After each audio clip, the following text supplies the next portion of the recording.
Hello, friends of the ReVIBal. Welcome to episode 5. This is Amelia Page, and joining me, Chuck Crisco, and we are here to chat today about why, how, and when I quit self-help, or you quit self-help. Under the other. Yeah, we're going to talk about self-help a little bit today, and we were talking about how do we even define this idea of self-help. And by the way, hi everybody. How do we define this idea of self-help? Because there's self-help books, there's whole sections, even in the book genre, there's a whole part that's just self-help books. You've got videotapes, you got all kind of stuff on the internet, you got all this stuff about self-help. And so, what does it mean to quit? I quit self-help. Well, and also it should be noted and confessed that the entire ReVIBal podcast is based on this idea of like walking alongside of people and encouraging them towards growth and evolution, right, and helping them. Right. So are we like putting the gun in our mouth here, or we actually have something to say? Yeah. This is actually our last episode. Yeah. Thank you. This is the episode where we talk about why you don't need to listen to us at all. Yeah. No, when we say we're quitting self-help, at least what I mean is we can get addicted to the thoughts and the teachings and the ideas of other people to the degree that we don't trust or follow our own heart, our own ideas, our own insights, our own experiences. And really it should be flipped around, because a lot of times, and you've said this before, a lot of times when I hear somebody teaching, it's like, that something's true. You have that like, I knew it when you hear somebody else. So that means there was already something in your heart there that was sensing that truth. Mm-hmm. But on the other hand, we can be so addicted to people and teachers and ways of doing things, business and other kind of things, to the degree that we don't trust our own instincts, we don't trust our own heart and direction, and so we're really going to talk today about learning how to go back to trusting ourselves first. Yeah. And so what do you feel like is the propensity to just constantly like be reaching out and trying to pull in things into our lives in order to cope or fix or solve our own feelings of inadequacy or imperfection? What do you think is the motivation that we have for not trusting our own experience? Because when you really talk about trusting your own experience, it's like stringing together a beautiful life. The thing about your own experiences is that they come to you layer upon layer. And so perhaps you had a moment when you were a teenager watching a sunset and you had a little something landed in your heart. And then 5 years later, you're riding down the road and you saw something else. And so it's kind of that evolution of experience that will become your teacher. And then you'll run across somebody who says something and you're like, oh, I know that. I know what you mean, because I'm also learning that in my own life and my own experience. And so when we say your own experience, we mean like the beauty that can evolve and come to you as you just live and with your eyes wide open and navigate, and you're not hyper focused on something's wrong with me that I need to fix. Oh, this book, or I start to ask you a question about this and now I'm answering it. So it's like this. It's like this, Chuck. Yeah, but it's like, so yeah, when we kind of hyper focus on this idea that we don't have what it takes to be ourselves or fulfill our purpose, that we start to really like reach out outwardly and outside of ourselves for the answers, instead of kind of just allowing that like inner evolution to happen, where we know, because we've already said this too, but experience teaches. Yeah. And part of it, I think, too, is we're so taught that, at least in religious circles, that you can't trust yourself. You can't You shouldn't trust yourself. You shouldn't trust your heart is deceitfully wicked. You were born sinful, all these kind of labels, to the degree that we don't have our own opinion about anything. We don't learn from those mistakes or those experiences because we can't trust what's going on in here. We can only trust the expert who's outside of us, or the the person in the pulpit, or the person who's the guru, or whatever. And I think it should really be flipped on its head. And we're not saying don't trust people and don't listen to people either. We're not saying that, but knowing that we should be living from that place of our own heart, trusting and learning from the experiences that we have, and growing in that. Really, it's kind of like a self-sovereignty, knowing that I am that I am. I have the capacity and I can have the courage to make decisions and have insights and understand things without it being something I got off of the latest expert in the field.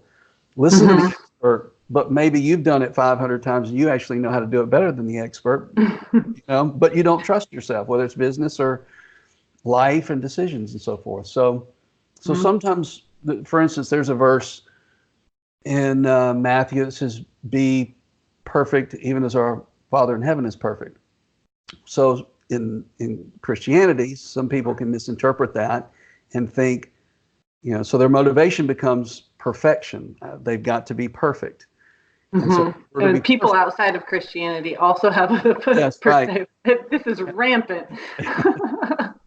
and as a result, all kinds of people, but they, become perfectionists, and so they have to figure out how to do it right. Get every book, get every resource.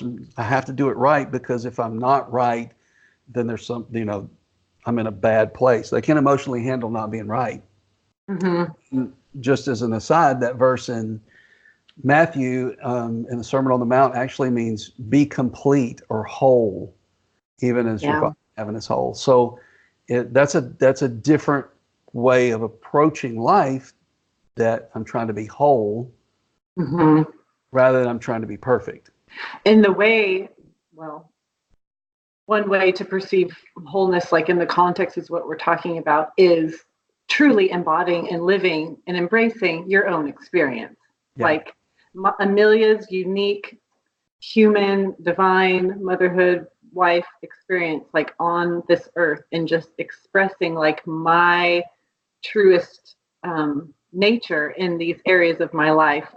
And I think that does bring about a lot of wholeness. It doesn't feel like that sometimes, because when we're taking responsibility for our lives and we're really just trusting life, like we talked about last time, and we're growing based on our own experiences, there is heartbreak in there. There is like failure, real failure in there that, I hit a huge wall this last couple weeks, just feeling like overwhelming amounts of personal failure. And it was so hard. It was so painful. And I was talking with you and Dalen and anybody, I'm like, where am I supposed to get my courage now? Like I sort of set sail on this grand adventure in this business area of my life, and it did not at all work how I wanted it to work. And so I did not achieve the desired result. And perhaps I could have followed a guru around to maybe get a better result, a better 101, but I kind of just tried to do it my way that would fit best with me, and it didn't work. And so we're not saying necessarily that doing it your way produces this it produces wholeness in the sense that I am nearer to myself, because I had to meet myself in my failure and tell myself, you got this, you're okay, and I had to dust her off and stand back up, and through that process, it was very emotional. It was very heavy for me. But through that process, I got back up on my feet and built inner strength. And so now I'm going forward in the world a little bit savvier, a little bit more focused, and and more determined ever to find the way that most, to find my own path, to find the way forward that is meant, or that is Amelia, and not the one that I read in a book or that's being told to me, because I'm not afraid of, well, I guess maybe the more you fail, the less you're afraid of it, because you can see that that there is life on the other side. Yeah. And learning, hopefully. Oh my gosh. Right? Yeah. So we're also not saying that not to listen to teachers, that they don't have any value, because there's value in other people's experiences, and so we're not saying nobody has anything to say to us, because we're sitting here saying this to other people. Yeah. So we're not saying discard, wisdom from other people. But when this kind of the sovereignty of your own heart kind of a thing, when to take what you can, learn what you can. In seminary, we had a saying. This was not in Bible college. In Bible college, you learned what they taught. In seminary, you were taught to think for yourself. So in seminary, it was chew up the meat and spit out the bones. So in life, there's teachers will come and go, so you can take from them, oh, this I've learned this resonates with me. I think this is something valuable for my life. I'm going to take that. But this part, I'm not so sure about, or I totally disagree. And it's okay because there's no perfect person. It's okay to separate those pieces out and take the good out of it and leave the rest of it aside on the journey. So you've probably had teachers, people in different areas of your life that you're like, oh, they were awesome. And then, then there was the next one, and then there was the next one. Yeah. I definitely feel like I have teachers in my experience, especially these last couple of years, that are like, something that they gave me was like a paver that I put my feet on and like kind of moved forward. And of course, when you find a teacher that you're just like so enthused about, you're like, oh my gosh, you're blowing my mind. And you can sit with them for a while and get what you need. And then, eventually like something else kind of calls you away, and you're like, oh, okay, now I've got that. Thank you very much. And now I'm going to be, like it's a part of the evolution, which is, you and I are both teachers, really, like, right. Especially for me, and as a mom of 6 kids, and the experience that I have in that season of life, particularly I like to call it the acute season of small children. They're so cute. Is that what you Yeah, that's what I mean. I have, I have a lot that I would love to share with people, and and help or advice that I would want to give them. But essentially my message is, you got this, you can do it, you're okay, it's all good. And that's what I love about coaching, perhaps, you and I are both doing coaching, is that it's not, I don't know necessarily that I could ever give somebody a formula for motherhood, for instance. Okay, here you go. So that will work for you and your experience. But my greater contribution is to just show up next to people with a light, because they have to make their own way. They have to make their own way, because every person's is unique. You're navigating through your own life circumstances, your own emotions, your own resistance and histories and desires and wants and purposes. It's so unique to every person, and it can be difficult to blaze that trail in yourself. And that's why I love coaching, because you're not trying to like hawk a formula on somebody. You're just like, hey, I'm right here with you, and I have a light. Let's do this together. Yeah. So and what I found in counseling and coaching, which I don't know if I've said this before or not, but is that most people, when they came in for counseling, they already knew probably what they should do. Yeah. But I would tell them, I'm not telling you what you should do. I'll help you discover what you need to do. Yeah. But I'm not going to tell you, because then they can turn around. Chuck said I was supposed to do this, and now my life is in ruins. Right. That's not my responsibility. Yeah. Did you learn that lesson like one time the hard way and thought, nope? Probably. I don't remember which one, but Right. Yeah. Don't so ever tell people what they should be doing. It's just not a good idea. so in your perspective, the self-help, like quitting self-help, at least in that way that we've seen it in the past of adding to ourselves, what's the alternative?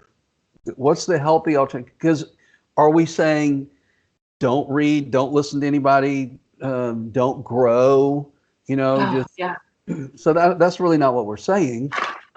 What are we saying? What's an alternative to kind of the traditional addiction to trusting everybody else's thoughts on subjects? Yeah. Well, I think for me that, okay, well, I'll just share this lesson.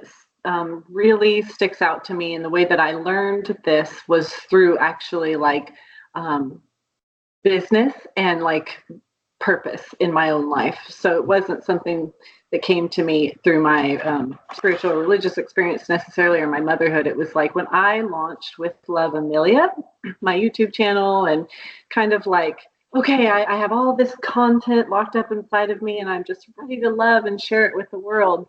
And I'm not necessarily like a naturally savvy person. And so I immediately hit these like logistical walls, like, how do I do that? And you can find no shortage of here's how to become a somebody, or I'm not sure, like online business entrepreneur or digital entrepreneur. And I was so fortunate to have a really great job working with somebody who's a very successful YouTuber. And so I got an opportunity to just learn that business, that back end business for that. But still, like as I was working, so it's like all the stars were aligned for me. I had the desire, I have the content, I have the heart just to like flow it out there. And then I got this mentor in my life. And still, though, like everything was very cumbersome for me. And I was constantly feeling very awkward about the process. And you can go on my YouTube channel and watch 6 awkward YouTube. They're not awkward, actually. They're great. No, they're not. But yeah, no, they are. Like They're great. Oh God, it felt so hard, and I'm like, should I just be monologuing? No. We should just edit them up really tight, and it'd be great and professional looking. But I'm on my iPhone, right, and the limited budget, so I'm immediately aware of like how I can't compete with the people who are actually doing this kind of, using this platform, and so it just felt really overwhelming, and I searched a lot of people, gurus and stuff who are doing online business really well. And eventually I was on the phone with Chuck and I was like, oh, we should do a podcast. That'd be fun. And then so I landed on this medium and it was so fun. It really is. It's so much fun. All we do is we Skype each other and record it.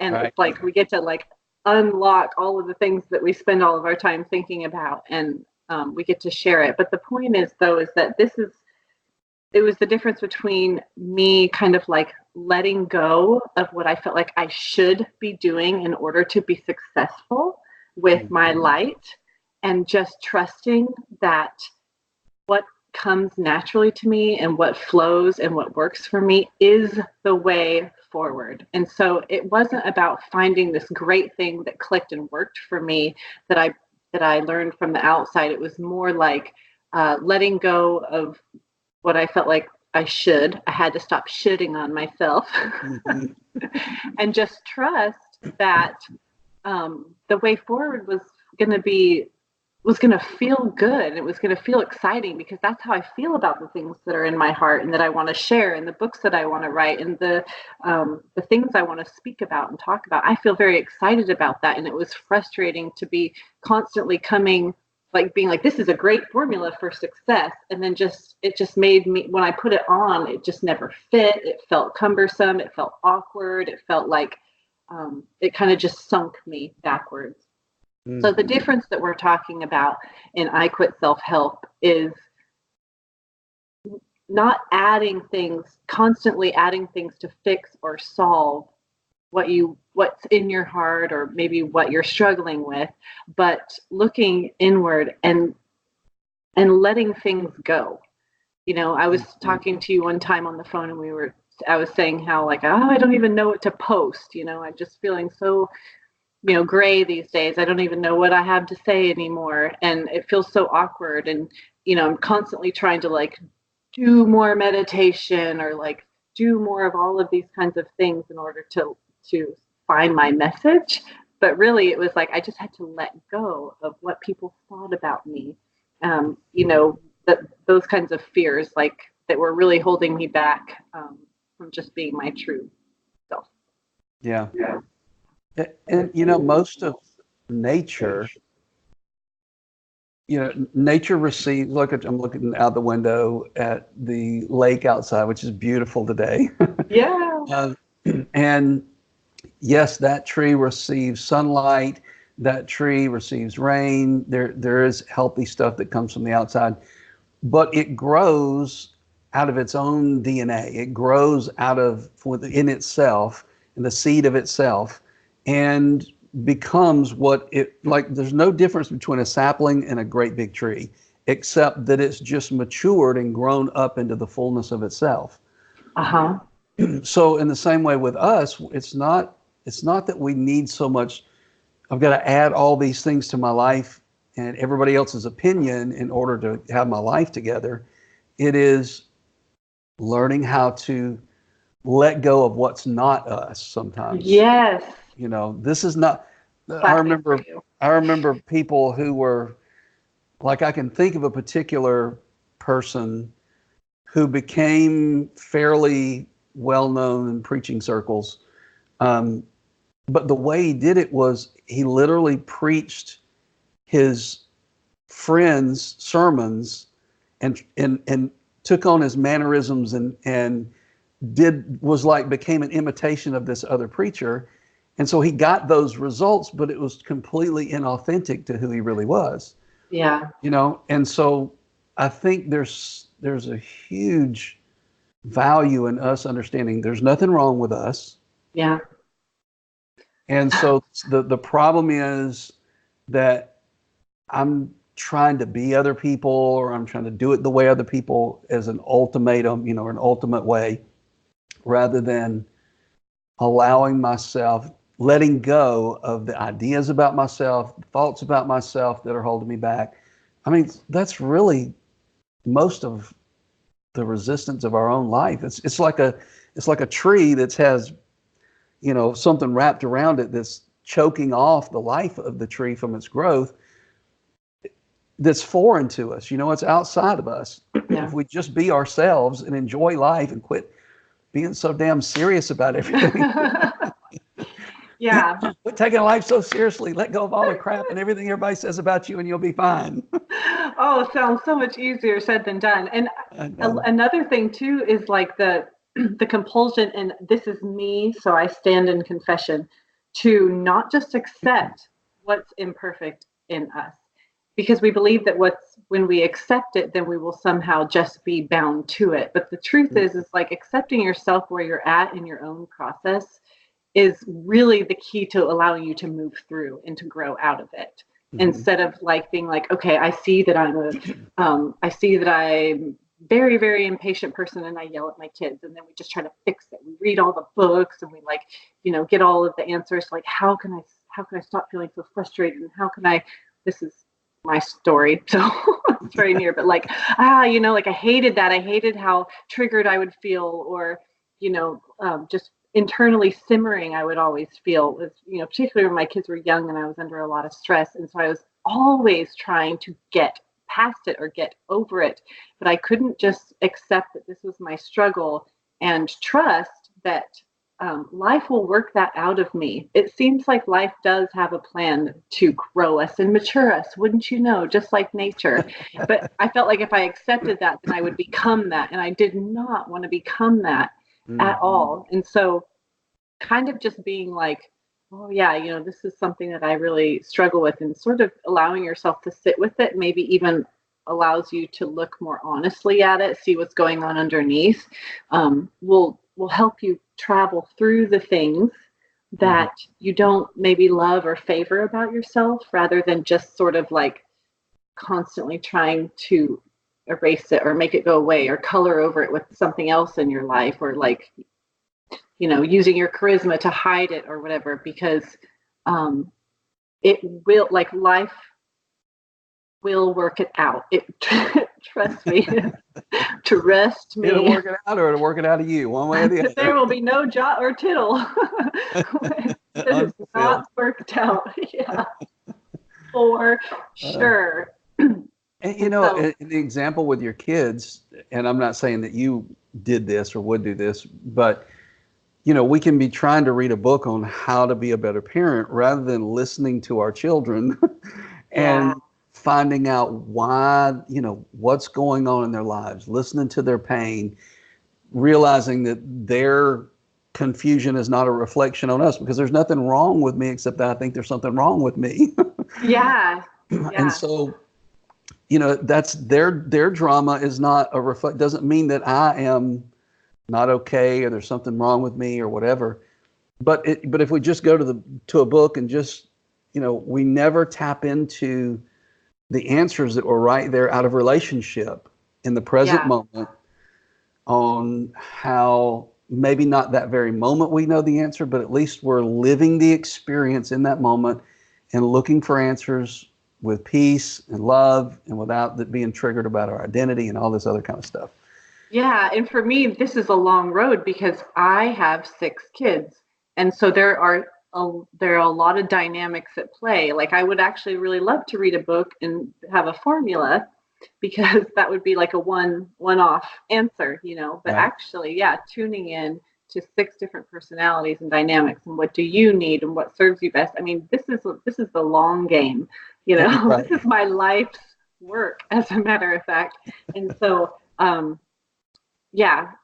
it would be nice to be able to just superimpose answers. And I, oh my gosh, there are some really phenomenal parenting books out there, and probably absolutely. All of them is, chew up the meat and spit out the bones. But the important thing to know about whatever you can gather, which, through self-help books and through teachers, are their tools in your toolbox. It's not your way forward. It's not like, this is exactly what you should do. And I think that we grab onto it like that because we believe that it will produce a desired result, so that we believe we can have a specific outcome if we just do this formula like this. And that's not always true. You could maybe micromanage your life that way, that you could consistently predict your own results, but most people figure out really quick that life happens. Right. And so they're pretty disillusioned by formulas, but even when people are not trying to give you a formula, they're tools in your toolbox. They're things that you can pull out when you need them to assist you and help you in like the specific thing that you're working on. So, like, I'm working on my 14-year-old and all of them, just trying to get to know them. And I have learned things along the way from other people that have really helped me in those moments. But ultimately, my relationship with Liv and Liv's path and the way that I'm going to parent her is 100% unique. And then I have that like times 6. So right. Yeah. Well, in pastoring, you have at times several hundred.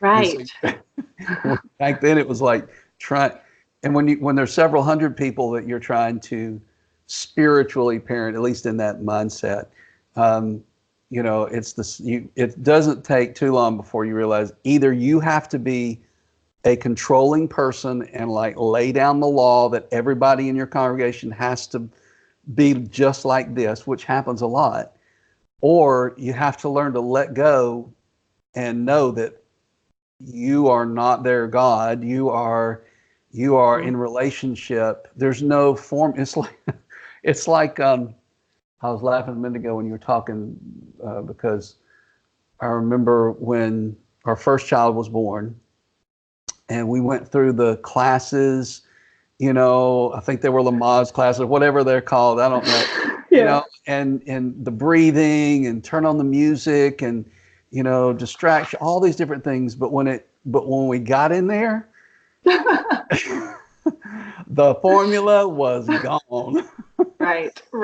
Trisha held me by the hand. She's like, do not turn on that music. She had her own way, but it was good because she knew what she needed to do to go through that experience in a way that worked for her. Yeah. Rather than imposing a formula that didn't work over her to make it, because it was the thing to do. And it's a trust thing. It's like, I think this is a great piggyback from last week's how to know when you're okay, because she trusted herself.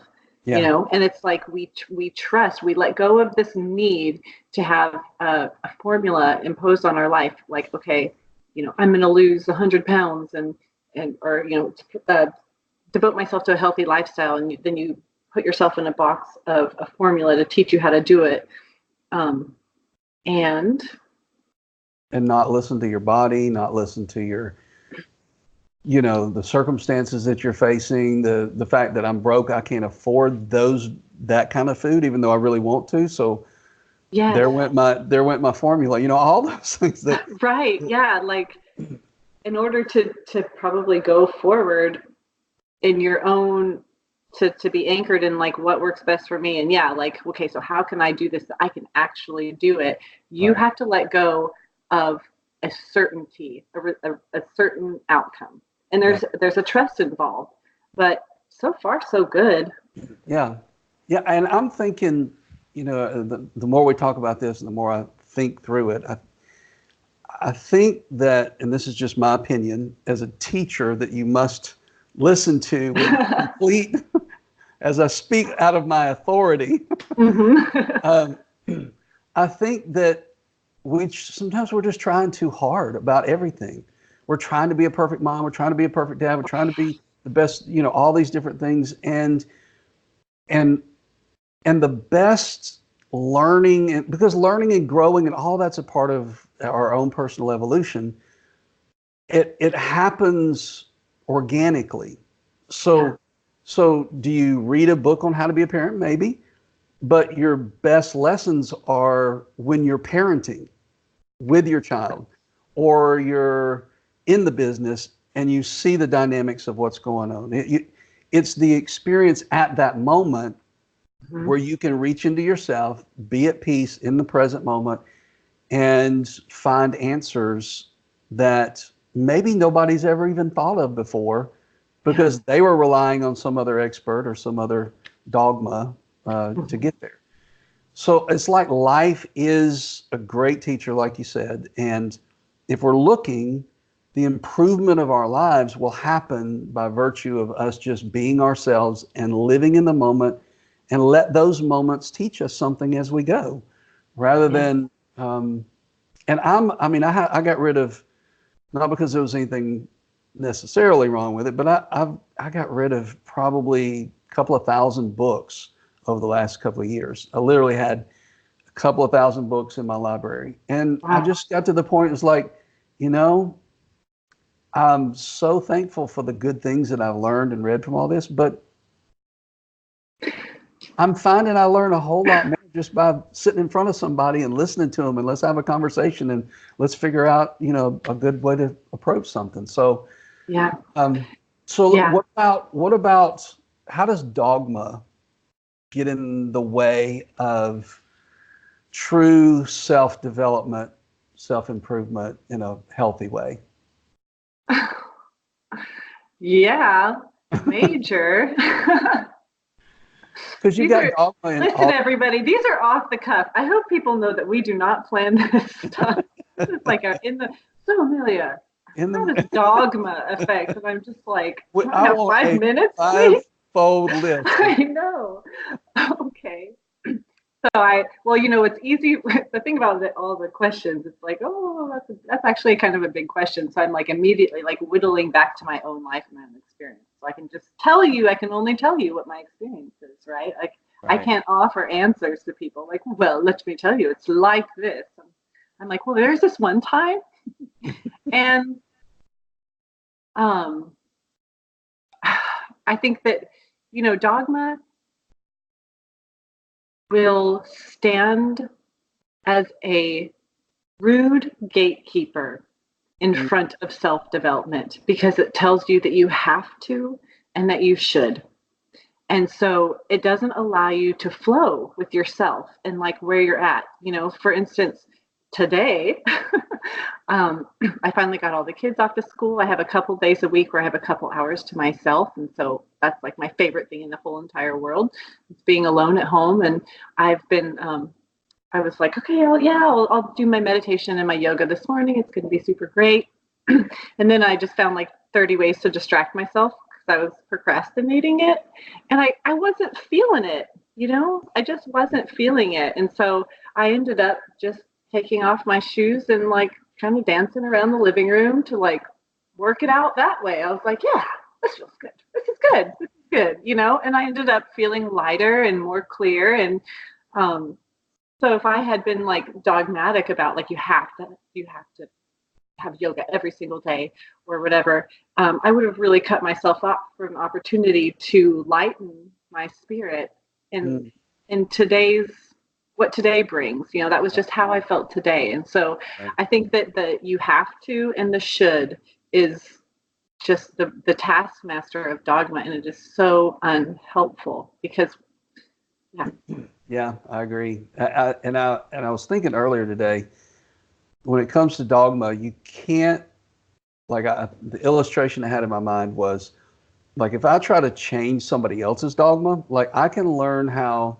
because I loved Bruce Lee when I was younger, when I had, before he would, and the reason is because I was taking a traditional martial art and he talked about, you know, if it doesn't work, throw it out. You know, if it's not practical, if don't just do something out of tradition, do it because it's effective, that it works. And so I love that idea. So that's affected me over the years. But I was thinking, you know, like trying to change somebody else's dogma, I've learned the hard way, is sort of like tying two donkeys' tails together. and they're both stubborn, they're both trying to go the opposite direction, and both of them are going to think the other one is a pain in the ass. I mean, so I've learned like trying to change other people's dogma, and that's what we're doing here. We're not trying to even be dogmatic about any of the things that we're saying. We're sharing about our story. But these are the things that we've learned, and we think that people can glean something out of what we've shared, rather than saying we have all the answers and we're going to tell you, and you can pay us lots of money to tell you the answer on how to be perfect. Yeah, it's like always, there's always an invitation to take what works for you, and what resonates with you. Like what is it that we're saying or that we're talking about that people are like, oh yes, thank you for that, because I needed that freedom. You know, I needed that freedom not to slave at the gym 5 days a week, when actually I would just rather go on a walk in the sunshine. You know, it's like, oh, Amelia's here to tell you, like, you can be free and you can have your walk in the sunshine. So yeah. Go ahead. No, go ahead. You can have your cake and eat it too. Amen. I believe so. So the idea of I quit self-help, I just sprung this on Chuck yesterday. We actually had a lovely little ditty prepared on yoga, which we'll just put down the line. We're starting to really rack up like lots of different really cool ideas to talk about on the podcast. But yesterday, I just, like I said earlier, I've had a hard couple weeks, and I was putting my groceries away, and I wasn't feeling upset, but I sort of said a little prayer, like, I quit self-help. Like, because I was having this feeling, this like overwhelming feeling that I wasn't getting anywhere. You know, I was kind of feeling funky, and I was feeling blue again, you know, and I was thinking I would really like to feel traction and momentum and happiness. And I feel like am I cycling in this like growth, expansion, you know, and then I feel like sort of heavier and depressed. And we're working through real things, but still it's this like fear that you're kind of crazy in your evolution, like that you're actually just kidding yourself in your growth. And so I sort of felt like, as soon as I said that, I sort of felt this like, good, you know, kind of like you were saying, stop trying so hard, Amelia, which is always something I have to come back to, because I sort of feel like growth and spirituality to me is I love it. And so I naturally maybe focus on there a little bit. And so the things that just kind of bring me back to like really practical life are always the things that feel like a breath of fresh air. And so don't try so hard is definitely something that I'm always returning back to. And I'm like, yeah, duh. Like I forgot that since last week when my intuition said, stop trying so hard.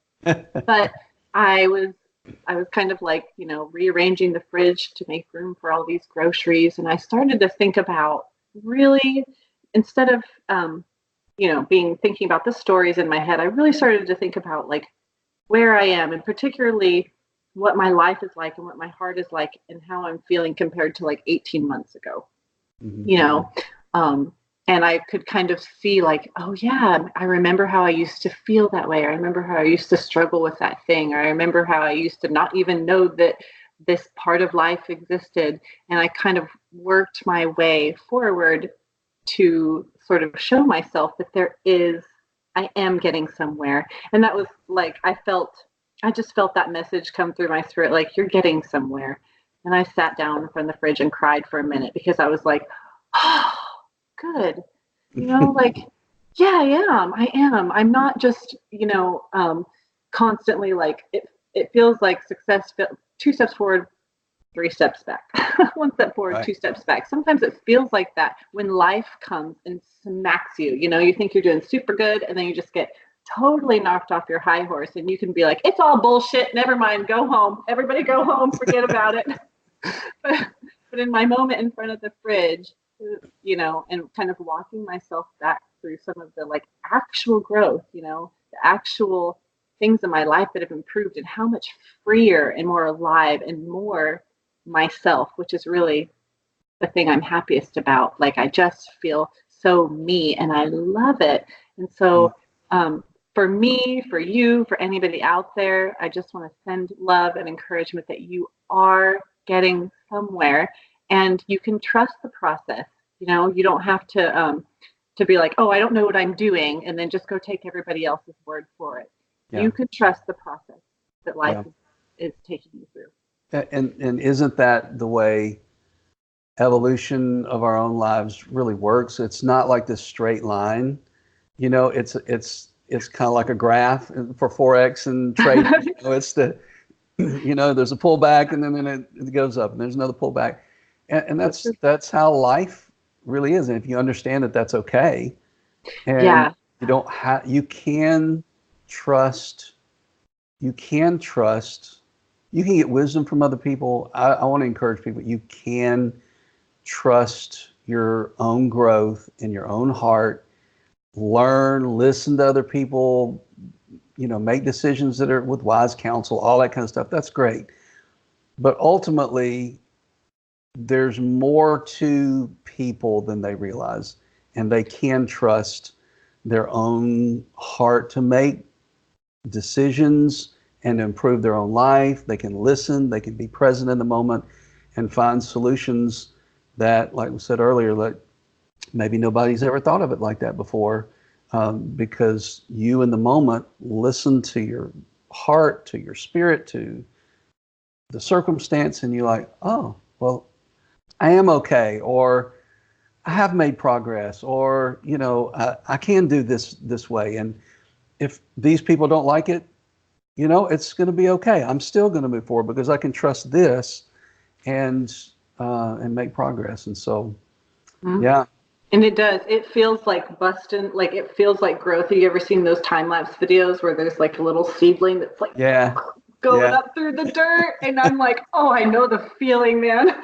You got your root system all, taken care of, and you're ready to just like come up above the earth's surface, and it feels like that.